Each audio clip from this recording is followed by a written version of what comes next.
Shu paytgacha ko'rgan qasr uyinglar bu uy yonida choy damlaydi. Yaxshilab joylashib, hozirdan bitta like bosib qo'yinglar, chunki bugun sizlar bilan mana shunaqa qasr uyiga birgalashib ko'rib chiqamiz.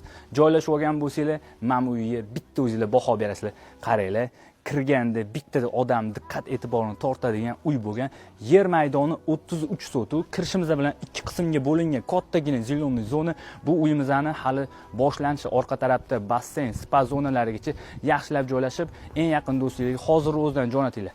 Marhamat, bu tarafda zakriti parkovka qismi, tepasida o'zining отдельный xonalari bor, ya'ni sho'pirlar uchun ajratilgan xonalar bo'lsa, bu yerda ko'rasizlar, mana shu zeleniy zonadagi daraxtlarning o'zi ham palon pulli daraxtlar. Xo'p, bu yerda esa открытый naves ostida bemalol 4 ta 5 ta mashinalarni solib qo'ysanglar bo'ladi. Kelinglar, sizlarga uyimizning orqa tarafdan, ya'ni spa zonadan boshlab ko'rsatib beraman. Ko'ryapsizlar, uyimizning asosiy qismiga ikkita joydan kirsanglar bo'ladi. Ana endi sizlar bilan birgalashib orqa tarafdan ko'rsataman. Mana zeleniy zonani qarasanglar, shunda odam ko'rib, ko'zi maza qilib dam oladi. Bu yoqni olgan odam yana chiroyli qilib bog'lab qo'ysa bo'ladi. Naves ostida aytib o'tganimdek, bemalol 3-4 ta mashinalar sig'ib ketadi. Avtomatik darvozalar qilingan. Mana shunaqa qaranglar, oila davrasida mana bitta tapchani qo'yib o'tiradigan joy bo'lgan. Juda chiroyli. Ayniqsa yozda mana shu joy menimcha zo'r bo'lsa kerak. Hamma joyi mana tosh. Bu yerda oddiy narsa ishlatilmagan. Bu yerda ham zeleniy zona ko'ryapsizlar. Uyimizda naqd ikkita zal bor. Agar mehmonlar ko'p bo'ladigan bo'lsa, mana birinchi zal hozirlarga o'sha zalimizni ham ko'rsatib beraman. Lekin mana orqa tarafini ham o'zingizlar bitta ko'rasizlar, zeleniy zonani ham orqa tarafdan ayashmagan. Eng qizig'ini aytaymi, mana brala bor, uyimizga shunaqa shom payti juda chiroyli ko'rinadi. Ayniqsa qaranglar, archalar qimmat-qimmat ekib qo'ygan. Qani marhamat. Bu esa uyimizni mana shunaqa ikkinchi zal, ya'ni ko'chadagi hozir sizlarga asosiy zalga ham ko'rsataman. Marhamat, qaranglar, kattaligini qarasanglar, bemalol bu yerda 20 kishilik mehmonlarni kutib olsanglar bo'ladi va bu yerda yana bitta oshxona, bu yerda endi mana shunaqa povurliklar uchun отдельный masalan yig'in qilsanglar ham, hovlining o'zida ham qilsanglar bo'ladi. Mana shunaqa katta baznlar uchun ajratilgan. Bu yerda esa sanuzel joylashtirilgan. Ana endi kelinglar, sizlarni spa zonani ko'rsataman. Eng katta ko'rgan spa zonanglar, necha basseyn ko'rgansizlar. Qani kelinglar. O'zingizlar bitta ko'rib baho berasizlar. Marhamat. 22 ga 8 basseyn. Basseynning kattaligini ko'ryapsizlarmi? Bu hamchi bu nariyog'iga 2 marta borib kelsanglar, o'zi shundoq out bo'lsanglar kerak. Xo'p, bir boshidan ko'rsatib beraman. Kirib kelar ekanmiz. Marhamat. Dushovoylarga mana shunaqa joylar tashab ketilgan. Bu yoqda uje mana razdivalka. Xo'p, birinma-ketdan aytamiz, basseynimizni полностью ham qishin, yozin sizlarga xizmat qiladi, полностью isitadi, isitish tizimiga ega. Yana bitta dushovoy, finskiy sauna bor. Bu yoqda turetskiy sauna, o'sha ko'pchilik yoqtiradi akalarimiz, parra, maza qilib dam oladigan joy qilib qo'yishgan. Qaranglar, juda ham chiroyli, hammasi qo'l mehnati va professional ustalar tomonidan bu san'at asari qilingan. Marhamat, bu yerda ham mazza qilib stol qilib qo'ysanglar, mana shunaqa spa zonada oila davrasida deysizlar, do'stlar davrasida deysizlar, mazza qilib dam olib o'tirasizlar. Lekin basseynning kattaligiga o'zingizlar bitta baho berasizlar, yoqqan bo'lsa bitta like bosib qo'yasizlar. Ana endi ketdik uyimizni asosiy, ya'ni asosiy kirish qismidan boshlab ko'rsatib beraman. Uyimizda hamma elementlari xususiy tilla ishlatilgan va bu yoqdan podvaldan tushsanglar, uyimizning podval qismidan, ya'ni asosiy binodan chiqsanglar bo'ladi. Mana buni qaranglar. Bu esa bizning uyimizning kirib kelish hol qismi. Qaranglar, shunaqa ham katta hol bo'ladimi? Hammasi qo'l mehnati, ya'ni mana bu ko'rayotgan sarg'i elementli, bu oddiy sarg'i emas, xususiy tilla ishlatilgan, juda ham ko'p mehr ketgan. Ko'rasizlar, keyingina hol sizlarni kutib oladi. Kelinglar, birinchi bo'lib sizlarni ayollarimizga ko'proq vaqtini o'tkazadigan oshxonadan boshlab ko'rsataman. Ayollarimiz shu joyda yoqqan bo'lsa, like bittada qizartirib tashlaysizlar. Xo'p, qaranglar. Oshxona jihozlarini ko'ryapsizlar. Marhamat. Sizlar orzu qilgan keng oshxona mana shu. Bundan zo'ri bo'lmasa kerak. Endi bitta like bosib qo'yasizlar. Xo'p, oshxona jihozlari ham hammasi brendli, hamda do'yno mana bekitilgan xolodilniklarga ham o'zingizlar bitta baho berib qo'yasizlar. Juda ham chiroyli. Va qaranglar, shu eshikning ortida, ya'ni yozgi oshxona. Marhamat, yozgi oshxonasini ham o'zinglar bitta ko'rib baho berasiz. Bu yoqda ham hamma sharoitlar qilib qo'yilgan, ya'ni yozgi oshxonada mana to'g'ridan to'g'ri ko'chaga eshik tashab ketilgan, uy ichida emas, to'g'ridan to'g'ri yig'in qilsanglar, bemalol mana shu yerdan foydalansanglar bo'ladi. Kengligini ko'ryapsizlar. Bu yoqda Wi-Fi hamma sharoitlar qilib qo'yilgan. Oila davrasida mazza qilib mana shu yerda stol qilsanglar, televizorlarga, tochkalar hamma joyi tashab ketilgan. Ana endi kelinglar. Sizlar bilan birinma-ketin birinchi etajimizdan xonalari bilan tanishib o'tamiz. Bu yoqqa keladigan bo'lsak, mana shunaqa birinchi yotoqxonamiz. Bu hammasi ko'rayotganingiz garderobni bo'lyapti. Kengina yotoqxona ko'ryapsizlar. Orqa tarafga qaragan oyna va o'zining ichida sanuzel ham juda ham kengina qilingan. O'zingizlar bitta baho berib qo'yasizlar. Juda ham akkuratni, shaxsan menga yoqdi.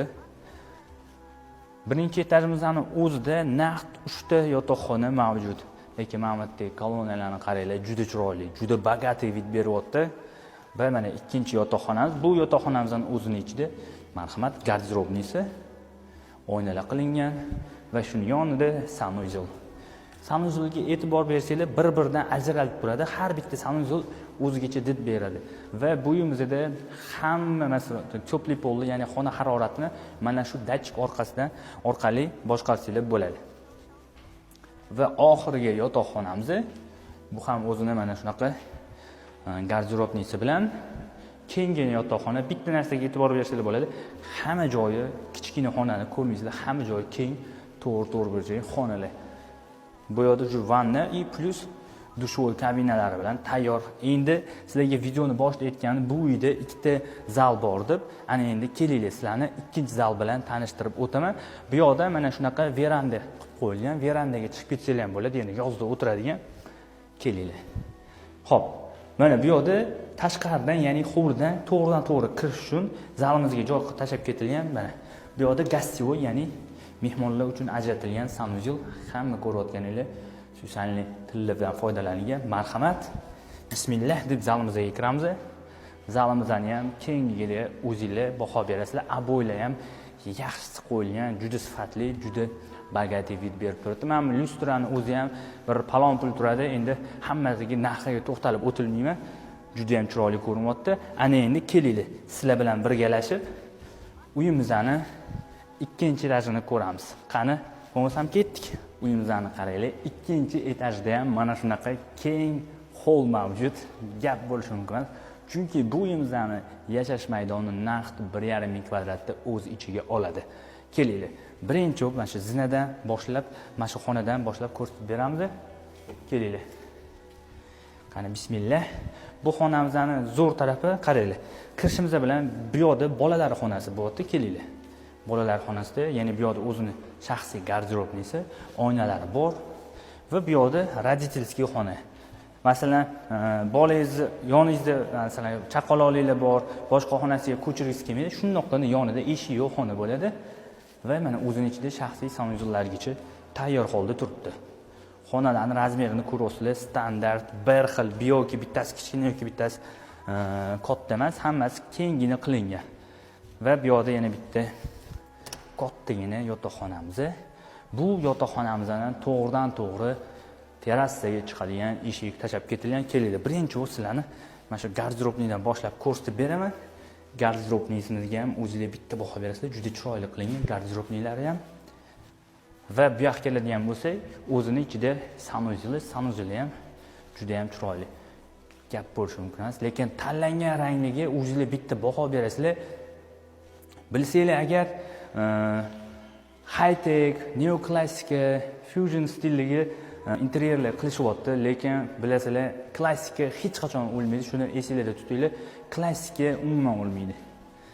Va bu yoqda marhamat vidini o'zingizlar bitta baho berasizlar. Juda ham chiroyli, juda ham keng uy. Xo'p, kelinglar endi narigi xonalarni ham ko'rib chiqamiz sizlar bilan. Marhamat. Uyimizda agar uydan chiqmay ishlayman deydiganlar uchun tayyor ofis kabinetlargacha marhamat. Qani bismillah. Mana bu sizlarning shaxsiy kabinetinglar bo'ladi inshaalloh. Ko'rayotgan bo'lsanglar, aka, hammamizga nasib qilsin. Bu yerda Wi-Fi, televizorlargacha joy tashab ketilgan. Xo'p, Va eng oxirgi xonamiz bo'lyapti bu yoqda. Bu yoqda ham xuddi shunaqa joy, ya'ni yotoqxona o'zining ichida sanuzel bor. Ko'rib turganingizdek. Va shuni yonginasida yana bitta detskiy yotoqxona. Aytib o'tganimdek, o'sha sharoitlar qilib qo'yilgan, shkaflar bu yerda ham hamma sharoitlar qilib qo'yilgan. Televizorlar joy tashab ketilgan. Ana endi bu uyimizni podvaliga yo'l olamiz. Podvalida bundan qiziq narsa sizlarni kutyapti. Qani ketdik. Bu esa uyimizni podval qismi. O'zingizlar bitta baho beringlar. Podvaliga qaranglar. Shuncha mehr, juda chiroyli. Xuddi birinchi etajga qanaqa mehr berilgan bo'lsa, podvalda ham bundan kam mehr berilmagan. Kelinglar, birinchi bo'lib mana shu zinadan xonadan boshlaymiz. Zinaning yonidagi xonadan. Bu ya'ni bizada uyimizning prachniisi.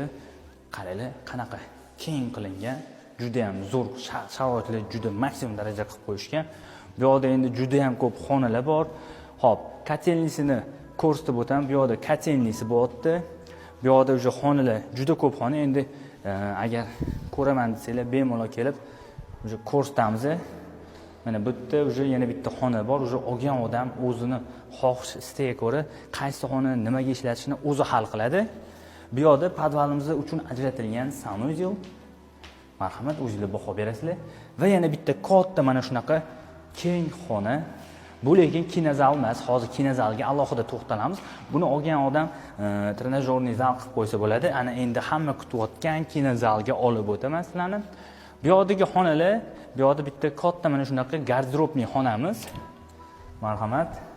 Endi bunaqa uyda turasiz, bunaqa garderobingiz bo'lmaydimi? Hamma qishki yozgi kiyimlaringiz bemalol sig'ib ketadi. Va marhamat, bu yoqda yana bitta xona mavjud. Marhamat, sizlar kutgan kinozal.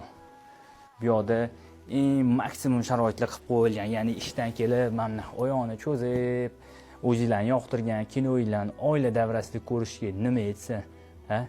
Chotki proyektlar qilingan, polniy mana shu xonamizda shuma izolyatsiya qilingan, akustikani ham eng moshnilari terilgan. Gap bo'lishi mumkin emas, maroqiy hordiq olish uchun bundan zo'r xona bo'lmasa kerak. Xo'p, uyimizni ko'rdinglar. Yashash maydoni 1,5 ming kvadrat, xonalar soniga keladigan bo'lsak, 10 ta xona bo'lyapti. Xo'p, yer maydoniga keladigan bo'lsak, 33 sotuvni tashkil qiladi. Bu uyimiz Mirzo Ulug'bek rayoni Sentr Loncharskyda joylashgan. Mana shunaqa fayzli xonadonlarni qidirayotgan do'stinglar bo'lsa, hozir o'zida shunday jo'natib, niyat qilganlar bitta like bosib, inshaalloh hammamizga shunaqa uylar nasib qilsin deb bitta kommentariyada yozib ketamiz.